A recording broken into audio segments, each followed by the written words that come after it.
আসার জন্য আমাদের সাহারি করতে হয়, ইফতার করতে হয়। এই তো আল্লাহর ওয়াস্তে সাহারি এবং ইফতারে মুসলমানের মতো খাবার খাবেন,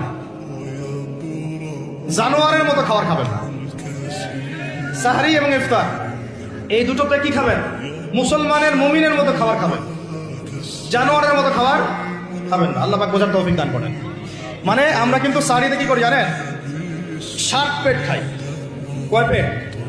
নবীজি বলেছেন খাবে পেটের 1 ভাগ খাবার, 1 ভাগ পানি, 1 ভাগ, আবার বলি 1 ভাগ খাবার, 1 ভাগ পানি, 1 ভাগ। কার পেট খালি আছে এখন খাওয়ার সময় খাওয়ার টেবিলে? আমাদের ওস্তাদরা বলেন যে মুসলিম উম্মাহ, আমাদের ওস্তাদরা বলেন যে মুসলিম উম্মাহ খাবার টেবিলে হেরে গেছে সে কখনো জিহাদের মাঠে জিততে পারবে না। বুঝতে পারেন নাই? বুঝতে পারলাম না মনে হয়। যারা খাবারের টেবিলেই হেরে গেছে, এখানেই তো আপনি সুন্নাহ মাফিক খাইতে পারতেছেন না, প্রবৃত্তির কাছে হেরে গেলেন, গপ গপ গপ গপ করে খাচ্ছি 7 পেট ভর্তি করে।